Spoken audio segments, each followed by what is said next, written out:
Alright guys, for today's discussion, I'm not even changed yet. I would just like to get an opinion on something. I have an idea, a new rule per se, that we're bringing to the shop, and I'm not even changed yet. It's the morning. We're gonna keep it real. I'm sorry, let me get changed and we'll get into it.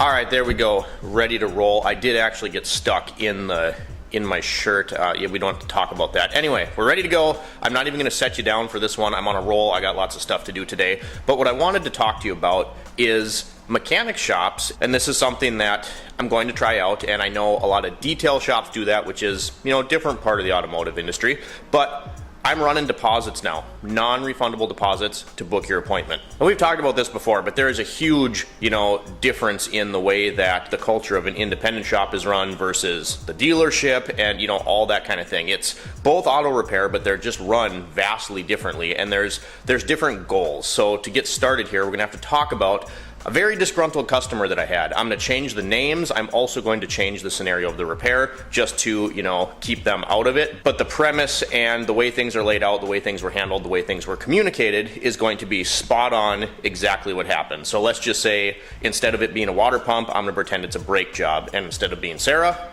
it's gonna be Phil. All right, we're gonna do it that way. And I think I actually am gonna set you down because my shoulder is on fire right now. Okay, so I had to think for a second of how to change the repair into a John Doe, as to protect the customer, just keep them out of it, but keep the situation the same. So have a young guy come into the shop that has a concern with a pull in his car, right? When I'm driving my car, pulls to the left. It's like, okay. I talked to them, I knew these people through other people, and I said, if you want me to look at it, it might take a couple days. I can get access to an alignment rack, I don't have one, but if you're okay waiting, I can see what I can do and see if I can get it in. Like, sure, okay. So, anyway, I look at the vehicle, and there's something called tire conicity, right? If you think of a coffee cup, if you lay a coffee cup on its side, right, it's going to kind of roll in a circle because the base of the cup isn't as large as the top of the cup. Imagine the handle's gone. We've talked about this before. I've been burnt on this before where it can cause a pull. So anyway, I drive the car, the pull is there, and I swap the tires side to side because I've seen this before, check them, of course, and they're not, they're not dangerous, they're not all weather cracked, they're not worn super weird, but there can be enough difference there to cause this tire pull. So I swap them from side to side, and the pull goes away. I go test drive it, I do, everything else that I can do, and I'm like, perfect, So I call the guy up and I say, hey, your car's fixed. Doesn't have an alignment issue, had a tire issue, I swap them from side to side, we're good. So the customer, we'll call him Mark, he comes back, and he drives it, he's like, man, it's still just pulling like crazy. And I'm like, okay. So I get in the car with him, we go for a drive, and it's not pulling at all. I mean, it's straight as an arrow. So we switch positions, I drive it, and I take my hands off the wheel, and we go for like 200 yards, car straight as an arrow. I'm like, there's no issue here, and you explain that nicely and professionally, and it's like, no, it didn't pull, it didn't drive like this before, I need this figured out. Okay, so the next step, take it to the alignment shop, print out a before and after. I didn't touch anything. Show him the specs, they're all in the green, which isn't always great, but it was like dead nuts on. So I'm like, there's no problem with your alignment. Tires are, the tires were the culprit. You drove it before, we drove it together. And they go, okay, well, I'm going on a camping trip, so I'm just gonna leave it with you for a few days so you can, continue to check it out. Okay, so I drive it a few more times over the next few days, and I basically write down what I found with the tire, took a couple pictures of the steering wheel, that kind of thing, and I'm like, no alignment issue found, and charged them just the 1 hour for diagnostics. Now, on that ticket, I end up losing a little bit because spent a little more time on it than that, but it's like, no harm, no foul. Come get your car, it's fixed. I don't hear from the guy again for months. I mean months, 2 months. I get a phone call from a relative, an older relative of my customer Mark. And I get chewed out, and I can't get a word in edgewise, and I'm like, what is going on here, And all of a sudden I connect the dots and I remember the car, and I'm like, okay, well, why am I talking to you? This problem was never fixed, and I can't believe you charged him $140 and nothing was done to the car. And I'm kind of in my head, I'm like, well, I don't know why I'm talking to you, And he goes, did you check the balance of the tires? And I'm like, no, why would I? There was no shake. Doesn't matter, you should have checked that. I went and took it to the tire shop, had them balanced, now the car is perfect. Oh. okay. And I said, again, this wasn't part of the concern, so no, I did not check that. And it was just this whole mess. I even had the older relative's friend call me the next day, and I couldn't get a word in edgewise, and I was like, okay, sir, why am I talking to you? And he goes, I'm just calling on the behalf of, John Doe, who, and I said, I already talked to your friend, and neither one of you guys own the car. And I haven't heard from the car owner, so I don't know why you're calling me and insisting that money gets returned and I make it right.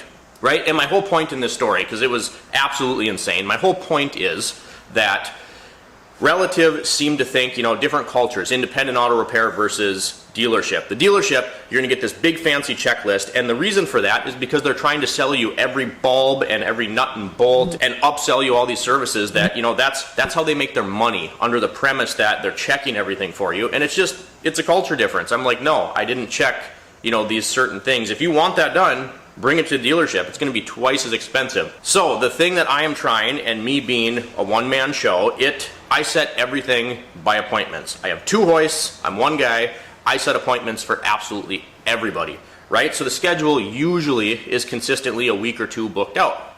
And I like to have something here, like a flipping car or wheels I'm redoing to sell on Marketplace. That way, if something falls through, somebody oversleeps or whatever else and they miss their slot, I have something to do. But not always the case. This summer, I've had an entire rash of, and I don't know what's in the water or if there's a full moon, I don't know, of people that don't show up for their appointments.